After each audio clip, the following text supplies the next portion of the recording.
At first, everything felt like just another adventure. Aaron Ralston, 27 years old, was no stranger to the outdoors. He had climbed mountains, skied dangerous slopes, and pushed himself against nature's hardest challenges. On that April day in 2003, he walked alone into Blue John Canyon in Utah, expecting solitude, beauty, and another story to tell. But within hours, he would trigger a chain of events that would lead to one of the most unbelievable stories ever recorded. Imagine this. You're alone in a slot canyon. The sandstone walls rise like an elevator shaft, 60, maybe 80 feet high. Just a ribbon of sky above you. The space is barely wide enough to move through. Claustrophobic, silent, and then in an instant it all changes. Aaron moved down over a drop-off, stepping carefully onto a massive boulder wedged between the narrow walls. He used his body weight to slide off it, expecting it to stay put, but it shifted. By the time he realised what was happening, it was already too late. The 800-pound rock broke loose and came crashing down. He dropped to the canyon floor, looked up, and the boulder was falling straight at him. He threw up his arms to protect his face. First, it crushed his left hand and then slammed into his right, pinning his right hand against the wall. The rock rotated and locked itself into place. His hand stuck between stone and canyon wall, 3 feet off the ground. He yanked, he twisted, he pulled with everything he had. Nothing. He was trapped. At first, he stayed calm. He inventoried what he had: half a bottle of water, 2 burritos, some trail mix, a cheap multi-tool knife, a small video camera, and a climbing rope. He even rigged the rope into a makeshift seat so he could occasionally rest his legs. He told himself this was temporary. Someone would come. But no one knew where he was. He hadn't told a soul. The first night was miserable. The temperature dropped to near freezing. Aaron wore only shorts and a t-shirt. He shivered, unable to sleep, his arm throbbing. The second day, the canyon turned into an oven. His lips cracked. He sipped tiny drops of water to ration what little he had left. He tried chipping away at the boulder with his knife, but it was useless. The sandstone wouldn't give. By the third day, hallucinations set in. He spoke to his camera, leaving final messages for his family, apologising, saying goodbye. My name's Aaron Ralston. My parents are Donna and Larry Ralston of Englewood, Colorado. Whoever finds this, please make an attempt to get it to them. Be sure of it. I would appreciate it. He even imagined himself with future children, visions that filled him with both sorrow and strength. The nights were the worst. He said later it was like being in his grave, an 80-foot well, cold, silent, no escape. He couldn't amputate, the knife was too dull. He couldn't move the boulder, it was immovable. His left hand was badly injured, but it was his right arm that was pinned under the boulder, trapping him in an endless cycle of pain, thirst, and despair. By the fourth day, his water was gone. He drank his own urine. His body was deteriorating, dropping weight, shutting down. His mind wavered between hopelessness and fight. By the fifth night, he knew he was going to die there. Rescue wasn't coming. He was already in his tomb. And then, something changed.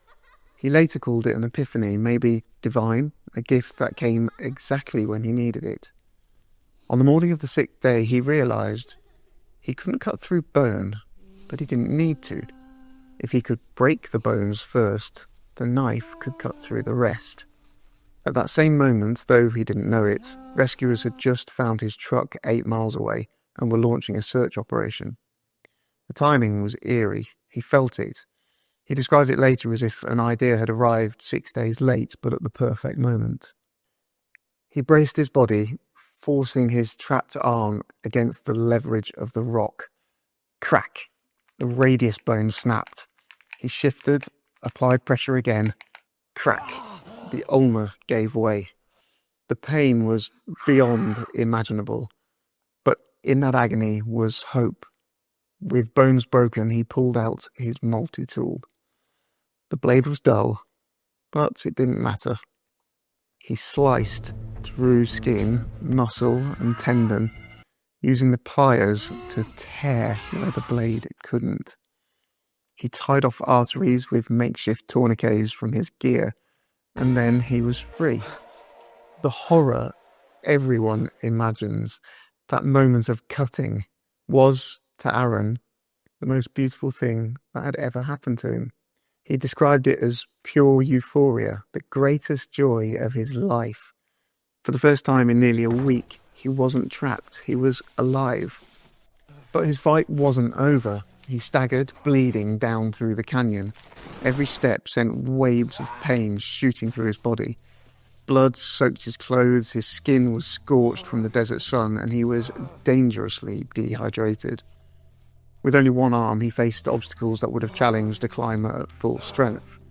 The walls around him loomed steep and merciless, as if the canyon itself was daring him to quit. Ahead of him was a sheer 65-foot drop he had to descend. With trembling hands and fading strength, he rigged his rope and began rappelling, praying he wouldn't black out and fall. Somehow, he made it to the bottom, collapsing into the dust. There, he spotted something he hadn't seen in nearly a week. Water. It was filthy, stagnant, a muddy pool unfit for drinking, but to Aaron it was salvation. He cupped it in his hands, drank, and felt life flow back into him. He filled his bottle and pushed forward. Still 7 miles of desert separated him from help. His body was emaciated. He had lost nearly 45 pounds in less than a week. He hadn't slept in 6 days. Each step was an act of defiance, his willpower dragging a body that should have already given up. The canyon floor baked in the sun, the air shimmering with heat, but Aaron pressed on. He knew that if he collapsed unseen, the desert would finish what the boulder had started. And then, another miracle. In Horseshoe Canyon, a family from the Netherlands, hiking with their son, spotted him. They rushed to give him food and water and quickly notified rescuers already searching for him. Moments later, a helicopter appeared overhead. The timing was impossibly close. If he had collapsed unseen or if the chopper had turned back for fuel, Aaron would have died. Instead, it descended into the canyon, lifted him out, and carried him to safety. The world was stunned. Doctors marveled at his survival. News outlets everywhere reported on the man who had done the unthinkable to live. But for Aaron, it wasn't about shock value. It was about life. He had been given it back. Aaron Ralston's story is one of those rare moments where the limits of the human body collide with the strength of the human spirit. What he endured in Blue John Canyon is almost unthinkable. 6 days pinned beneath an 800-pound boulder, starving, dehydrated, freezing at night, baking in the day, and utterly alone. Yet, in those conditions, when almost anyone would have surrendered to despair, he showed the quiet but unyielding force of the will to live. Resilience is not about pretending fear doesn't exist. It's about refusing to let fear be the final word. Aaron admitted on camera that he felt like he was already in his grave, that he believed death was certain. But something deeper refused to let him stop fighting. The visions of his family, the imagined laughter of future children, and the sheer refusal to be erased in silence all kept him searching for one more option.